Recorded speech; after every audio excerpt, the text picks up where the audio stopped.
Welcome to Paranormal or Reality. We have 4 stories that will make you think twice about watching this in the dark. Make sure to like and subscribe if you enjoy this content. Let's begin. I knew this family that grew up on the shores of Lake Monroe in Indiana. They lived on site at a boat dock and managed the boats there. There were 3 sons living and working there with their mom. The boys and I were drinking around the campfire one night, and the eldest was telling me about how there was an abandoned town beneath the lake. The citizens relocated, and the valley flooded to form the reservoir for the wealthy to enjoy. I asked for their spooky stories growing up on the lake. All 3 brothers immediately launched into an extremely detailed account of the haunting in the back room of their home. The room in question was an addition to their log cabin. This bedroom was built later, probably in the 70s, with minimal insulation and cheap windows, raised on stilts to be level with the rest of the house. First, they said, this room was always colder than the rest of the house.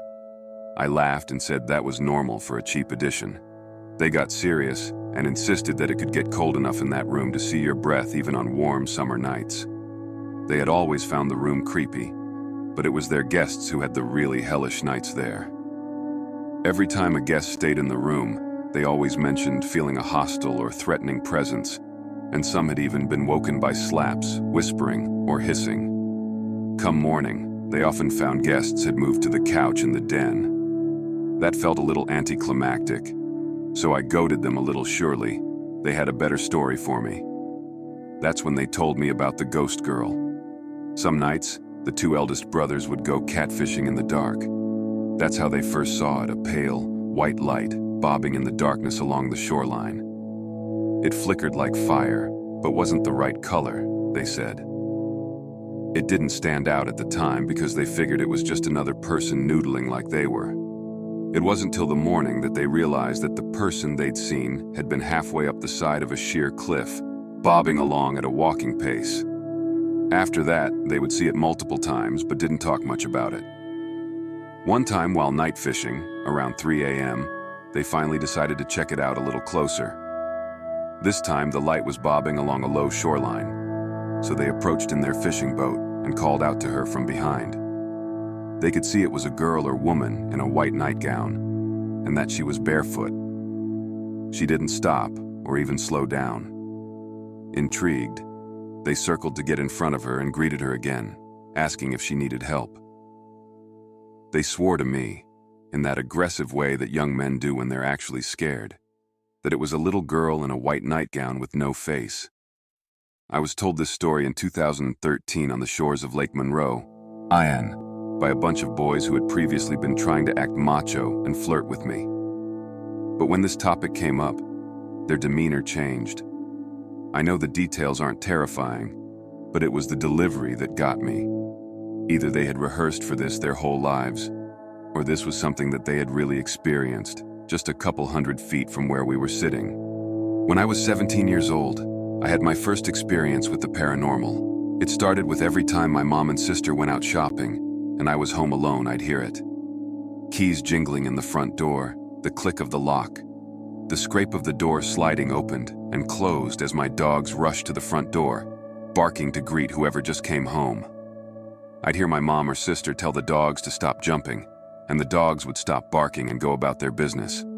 I would get up and go say hi, but nobody would be there. It stopped happening once I started staying in bed and calling my mom to see where they were instead of getting up to greet them. Once after my mom had surgery, she was staying at her parents' place for a few weeks to heal. I took my dog for a walk, and when I came back home, I heard my mom's dog, who was asleep in her room, started barking. Then I heard my mom say, "Shelby, stop barking." After a few more barks, she listened and stopped. I ran to my mom's room to say hello. I hadn't seen her in a few weeks at that point. I didn't know she was coming home, but her room was empty. I still don't know what it was or why the dog listened to the disembodied voice. I didn't know why it was stealing my family's voices. A lot of other stuff started happening at that apartment, from knocking coming from the walls to claws scraping down my closet door. In the same apartment one day, my sister had just left to her boyfriend's and my mom was at work. I started feeling sick. I grabbed a banana and went to my room to lay down. As soon as I got on my bed, I heard a knocking coming from inside the walls. I could replicate it exactly by knocking my knuckle against the wall. I called my sister crying because I didn't know what it was, and she came home. But just before the front door opened, the knocking stopped. She made sure I was all right, then left again. Everything was quiet. I stood up to go throw my banana peel away. As I was walking past my closet to get out of my bedroom, I heard one final knock from the wall. A few months later, I rearranged my bedroom to set up a little reading corner. It only happened when I was leaning against the door for over 20 minutes. But any time I would be reading in my corner, I would hear and feel the vibrations of the door rumbling against my back, what sounded like claws dragging down the inside of the closet door, trying to get out. It only happened 3 times before I rearranged my room again. This time, I put my bed against the closet door, so anything in there couldn't get out. Mind you, my closet was completely full to the top. A kitten couldn't fit in there. So I don't know where the sound was coming from, but it certainly wasn't the 3 garbage bags pressing against the door.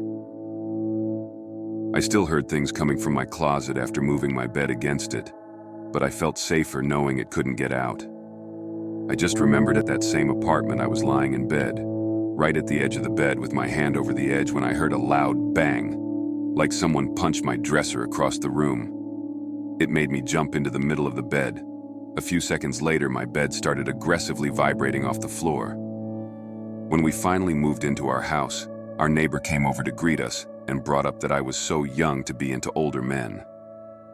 I questioned what she meant. She said that the night before at midnight, I was at my window smoking a cigarette, and there was an old man standing behind me.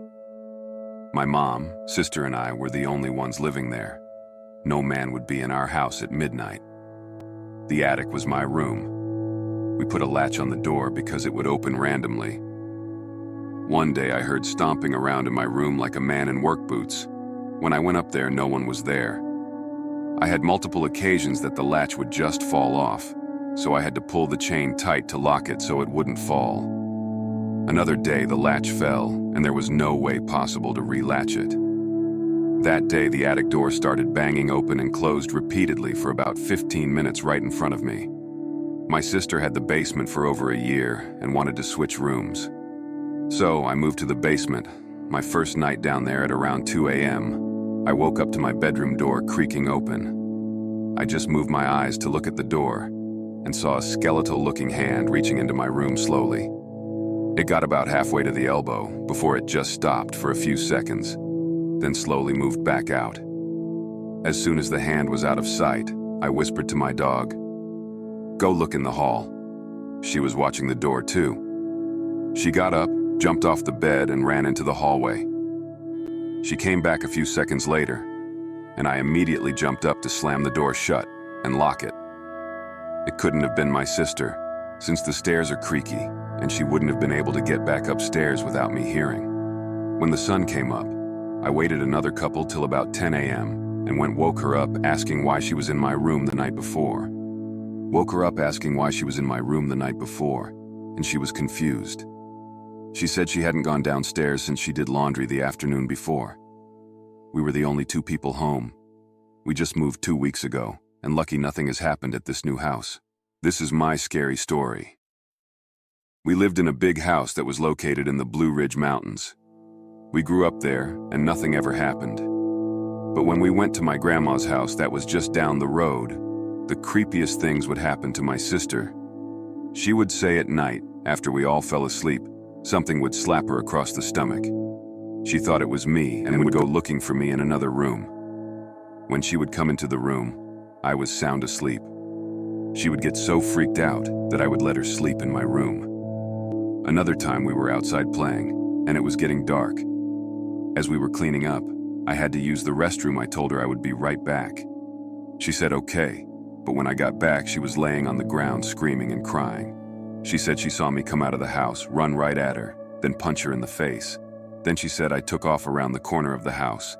Then when she went after me, she saw something horrifying. It was a tall creature, probably about 7 feet tall, wearing a black robe. She said she saw it and froze in fear. It continued looking at her, but all she could see was its glowing eyes from the darkness. Then it let out a horrible scream, and she blinked, and it was gone. Then she collapsed on the ground where I saw her. She told my grandma, but she acted like my sister was playing. Days later, my grandma came flying up to our house at around 10:30 a.m. She came in screaming. She was scared and started talking about last night in the kitchen. While she was making brownies, she heard someone at the front door knocking. It was around 8 p.m., so she was a little scared, but she went to see who it was, and to her surprise, there was no one there. She thought it was some kid from down the road. But then later that night, she saw out of the corner of her eye a little man walking from the living room to upstairs. My grandma was so scared, she didn't go to bed until 3 in the morning. The next day around 10 a.m., she felt the blanket being pulled off of her. As she stood up, she saw the little man at the foot of her bed smiling. She ran out of the house so fast she forgot her shoes. A few weeks later, she decided to sell her house. We never slept another night there again. About 2 years ago, my girlfriend and I had our 3-year anniversary. We had a great dinner in downtown LA, and she had a little surprise for me after dinner. She rented a pool in the Hollywood Hills for us through this app called Swimply. I had never heard of this app, nor would I ever think to rent out a pool in someone's backyard. Just not my thing. But my girlfriend was excited about it and thought it'd be romantic. To be honest though, I really wasn't feeling it.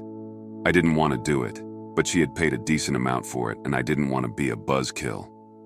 My intuition told me as we started our drive to the Hollywood Hills, this isn't a good idea. Multiple times, I had a gut feeling that going up to this house up in the Hollywood Hills was just not a good idea. Also, she had this reservation through Swimply from 7:30 p.m., 9:30 p.m. We got out of dinner around 8:30 p.m., so we were going to get to this house late. We get to the house, park, and it's just so dark and quiet up in those hills. Didn't see a car pass by us once we got to the hills. Didn't really see anyone out walking, though it is nighttime. In order to get into the backyard, you need a code. We had a code and were told that we'd have the backyard to ourselves for 2 hours with no other company. The first thing that weirded me out slightly is that the gate was already open. No code was needed, which was odd to me. We get into the backyard and there's a jacuzzi and a pool. The pool has a tarp on it though, so we didn't get into it. It was a very cold night in Los Angeles too, so we just sat in the jacuzzi. I had a very weird feeling when I walked into the backyard, one that I can only describe as vertigo. I look into the house a little bit from the backyard and see a couple of lights on, but it's pretty dark. Couldn't tell if anyone was home or not. After a couple minutes though, I got that feeling where if you keep on looking into the house, you may see something you don't want to see. We didn't have any music or anything. Just the cold wind, the loud slap of the tarp going against the pool, and a wind chime going above us in the jacuzzi. It's about 9:15, and I finally tell my girlfriend, "It's time to go. I don't like the vibe here." Maybe I was paranoid, but as soon as I said that, she said, "Yeah, I agree. Let's go." That made me even more nervous, because I could tell she felt the same creepiness I felt. We go to the back of the backyard where the bathroom is and change. At this point, I'm trying to get out of this backyard and to the house as fast as possible. As my girlfriend heads to the gate and I follow, I feel the hairs on the back of my neck raise as if someone was looking, following me. Everything I'm about to say happens in under 30 seconds. Her and I are heading to the gate, and I'm obviously avoiding looking into the house because I'm creeped out. Her and I both notice a camera that was pointed directly at us while we were in the jacuzzi, and then right when we're about to open the gate, my girlfriend says, "Oh shit." I pick her up and we got the hell out of there. Now I believe in something. I don't know if it's ghosts, but I believe in something other than us that's out there. My girlfriend doesn't do ghost talk. It freaks her out. I ask my girlfriend when we get in the car, "Why did you yell? What happened?" She seemed really upset and told me she didn't want to talk about it. She ends up telling me later that night that she saw a translucent woman looking at us through the house windows right when we left the gate. But she couldn't describe all the details. She said it was just staring at us though. Still gives me the chills to this day, but honestly, it could have just been a creep. Thanks for tuning in. Watch another video if you dare.